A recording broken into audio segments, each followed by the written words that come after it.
Olá, gente peregrina. Olá, gente membrezina. Algumas pessoas estão cobrando a camisa vermelha quadriculada nova que eu prometi para o segundo ano da tenda do Necromante. Inclusive, eu mostrei a camisa na live de meu aniversário. Mas eu deixei bem claro que a camisa passará a ser usada a partir do aniversário de um ano da tenda. Então, só em 1º de fevereiro, dia em que teremos a super live de aniversário de um ano da tenda do Necromante.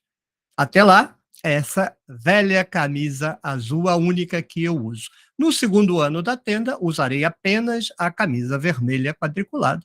No terceiro ano, na verdade, a partir do início do terceiro, né, na comemoração do segundo ano, eu então comprarei outra camisa e será uma camisa por ano. No final de uma década, faremos uma live de retrospectiva das camisas. Muito bem, atendendo a pedidos.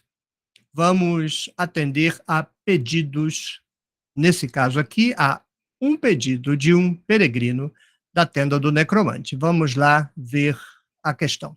Aí está, o peregrino se identifica como Isaac Martins 8684. A questão dele é a seguinte: já ouvi em vários vídeos, aqui e ali, inserções sobre o assunto, mas não seria oportuno um vídeo sobre por que Lutero foi tão ruim? Ou porque protestante não sabe de Bíblia, filosofia ou teologia? O que tornaria um teólogo protestante pior que um teólogo, que um católico romano? Bem, Isaac, obrigado por sua questão, mas você misturou muita coisa aí, tornou tudo muito genérico, misturou Bíblia com teologia, uma confusão dos infernos. Respondendo, então, primeiro dizer que há uma playlist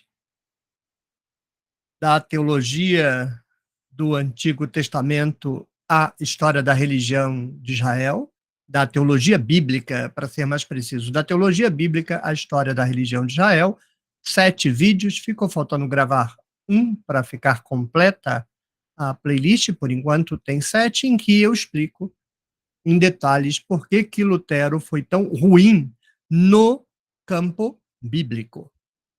Essa declaração não pode ser generalizada. Aqui eu vou pegar o apanhado da questão e vou esclarecer algumas questões. Primeiro, na história, todas as coisas, todas, absolutamente todas, têm um lado negativo e um lado positivo. Não no sentido moral, mas na consequência histórica. Todos os acontecimentos, não importam quais, redundam em progresso para a história e em prejuízo, em regresso para a história. Há sempre uma face positiva e uma face negativa. E eu não estou dizendo que essa face positiva ou negativa depende da avaliação de ninguém. Eu estou dizendo algo do ponto de vista objetivo da história. No caso da Reforma Protestante, há, obviamente, aspectos negativos, por exemplo, o fato de que o protestantismo torna impossível o estudo sério da Bíblia, pelo menos o protestantismo da América. Confesso que eu não domino, achava que tinha uma ideia, mas fui advertido quanto a isso, de que o protestantismo europeu é outra coisa. Bem, eu tenho minhas dúvidas, mas ficarei em silêncio por enquanto. Quanto ao chamado protestantismo na América, não resta dúvida. Protestante na América, América do Norte, América Central, América do Sul, não sabe absolutamente nada de Bíblia, nem pode saber. Então, é um lado negativo da reforma protestante. Por outro lado, há um lado positivo. A Bíblia foi colocada na mão da sociedade, e o fato de a Bíblia ter ido para a mão da sociedade gerou consequências históricas, como o desenvolvimento de habilidade de leitura, desenvolvimento da própria crítica bíblica e assim por diante. Então, todo o aspecto histórico sempre tem uma face positiva e uma face negativa. Do ponto de vista da história do Ocidente, por exemplo, o protestantismo está atrelado ao desenvolvimento, ao surgimento do capitalismo de um lado, dos estados nacionais de outro. Já gravei vídeo sobre isso aqui. Num estado imperial unificado, você tinha uma igreja imperial unificada, e à medida que os estados começam a se tornar independentes uns dos outros, você tem o problema da igreja imperial. Então a igreja se esfacela e cada estado independente passa a ter a mesma igreja imperial, mas disfarçada de igreja individual, democrática, o que não existe em canto nenhum do planeta. Então, há um ponto positivo e há um ponto negativo sempre. No caso da teologia, não faz grande diferença. Um teólogo católico e um teólogo protestante são a mesma coisa, não tem diferença nenhuma. Se é teólogo, ele vai repetir a doutrina da igreja. Aí sim, aí aqui seria necessário a gente fazer uma distinção entre teólogo europeu, que é uma coisa, e teólogo das Américas, que é outra coisa completamente diferente, num grau de inferioridade colossal. Não dá para comparar um teólogo das Américas com um teólogo da Europa. E bons teólogos que surgiram aqui na América, na verdade, vieram da Europa. A formação teológica, o modo de encarar a teologia, a definição de teologia, a prática teológica, a prática eclesiástica, são incompatíveis. A Igreja da América não tem nada a ver com a Igreja da Europa, são coisas completamente diferentes, e, no meu modo de ver, é absolutamente reprovável o que se fez com a Igreja e com a teologia, e fundamentalmente com a Bíblia na América. Então é completamente diferente. Não dá para dizer, então, que um teólogo protestante europeu seja pior que um teólogo católico. São equivalentes. Obviamente que o fato de um teólogo católico não poder casar dá a ele uma vantagem em termos de preparo, de estudos.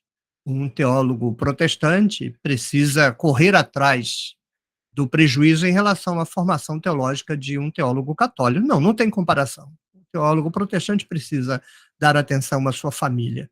Um teólogo católico não. Então há essa divergência, mas com relação ao tempo disponível para dedicação ao seu ofício. Mas quanto à prática teológica em si, não há muita diferença entre um teólogo clássico protestante e um teólogo católico. Agora, o teólogo das Américas, fundamentalmente um teólogo brasileiro, esquece. Aí não dá nem para dizer que é teologia. Na prática, é uma deturpação completa do que se trata de teologia. A Igreja brasileira, por exemplo, tem a mínima noção do que é tradição teológica. É uma confusão dos infernos, uma balbúrdia, uma algazarra, é um ambiente absolutamente deteriorado do ponto de vista teológico. Mas isso não expressa o contingente protestante europeu. Teologia europeia é uma coisa, dá para chamar de teologia. Teologia aqui na América é outra coisa completamente diferente, chega a ser ridículo em muitos cenários, a despeito de que houve algumas expressões louvadas planeta afora, como a teologia da libertação, que, todavia, não é de fato uma teologia como a teologia europeia. Pode-se criticar que é uma sociologia da religião, uma adaptação entre política e teologia mais à esquerda, porque a teologia europeia é uma simbiose entre política e teologia, mas política à direita. De qualquer forma, são universos bastante distantes. A teologia da libertação aqui da América, que é o melhor que a América produziu, talvez a única coisa realmente boa que a América tenha produzido no campo da teologia, e a teologia europeia. Mas no campo bíblico, não. No campo bíblico, Lutero, e Lutero aí é apenas o conjunto dentro do qual estão as igrejas que vão sair dele, e eu tenho dúvida se a gente poderia considerar honestamente que os evangélicos saem de Lutero. Os evangélicos brasileiros saem dos Estados Unidos. Os Estados Unidos saem não necessariamente de Lutero, mas das transformações dentro do próprio movimento inaugurado por Lutero. Igrejas batistas, presbiterianas, metodistas, e aí já nos Estados Unidos adventistas, etc. não são exatamente o mesmo tipo de protestantismo luterano, reformado europeu.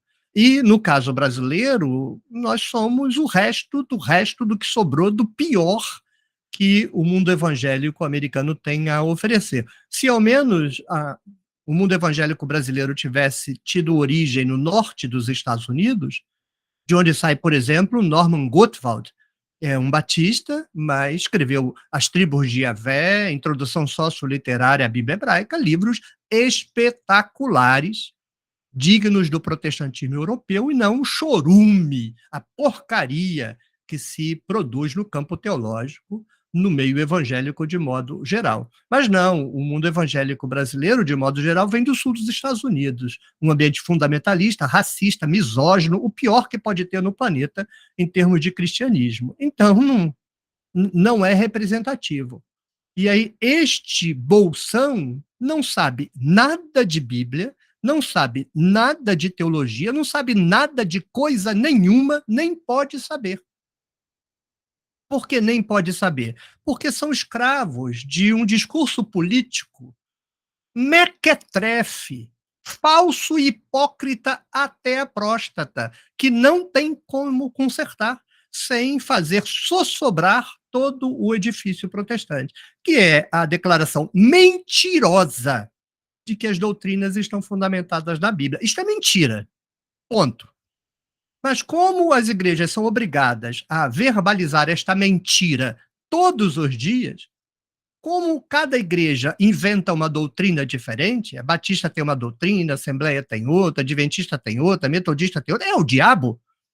E como todas essas igrejas, sem exceção nenhuma, inventam de dizer que a doutrina está na Bíblia, aí você tenta resolver esse problema. A Bíblia expressa a doutrina batista ou da Assembleia? A metodista ou da Testemunho de Jeová? A adventista ou a metodista? A Mormon ou da Universal do Reino de Deus? Se você conversar com um desses crentes, o que fará de você um idiota, querer resolver essa questão conversando com essas igrejas, é assumir papel de idiota. Cada igreja dessa dirá que ela está certa e as outras estão erradas.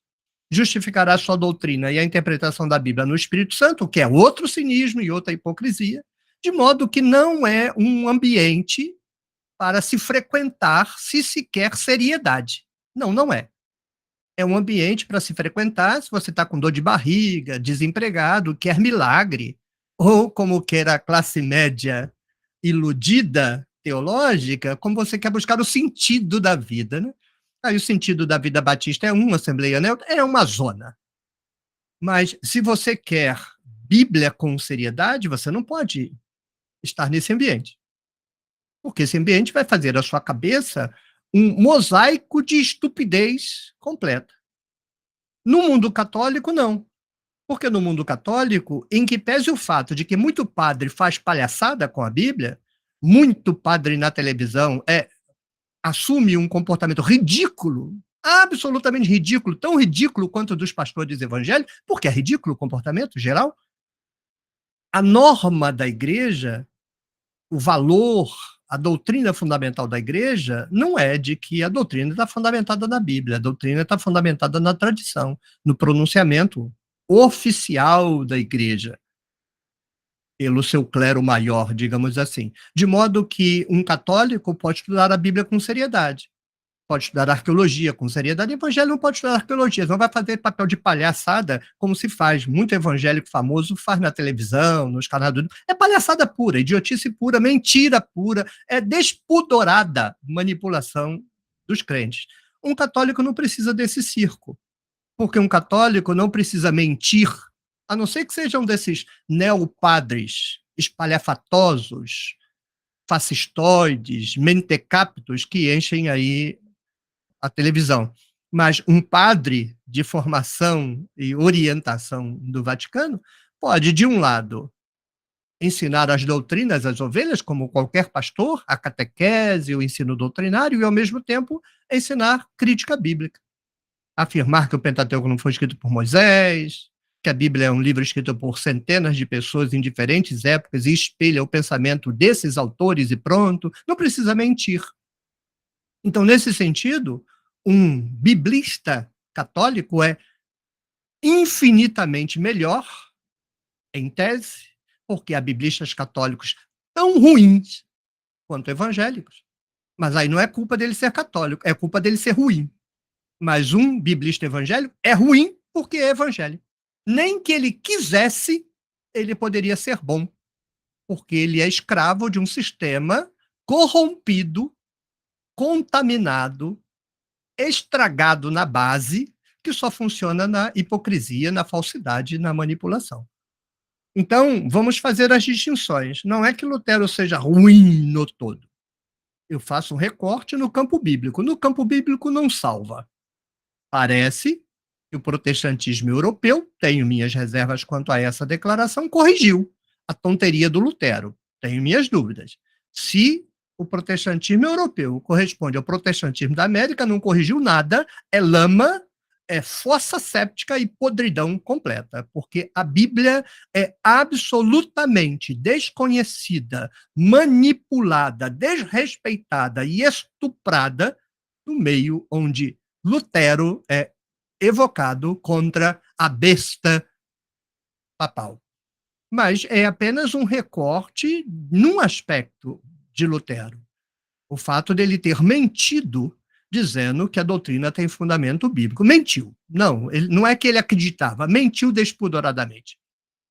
Porque não tinha como não mentir, assista à playlist da Teologia Bíblica, a História da Religião de Israel. Mas não vamos generalizar. Há aspectos positivos dentro do protestantismo, há aspectos negativos dentro do catolicismo, mas no aspecto Bíblia, o catolicismo ganha, mas é assim de dar pena do protestantismo. O protestantismo já nasceu morto no que diz respeito à Bíblia. Nasceu com uma mentira e há de morrer mentindo. Obrigado pela oportunidade desse esclarecimento. Se você gostou, clique no joinha, deixe o seu comentário, compartilhe o vídeo com sua rede de contatos, torne-se membro do Clube de Membros da Tenda do Necromante. Até o próximo vídeo. Tchau, tchau.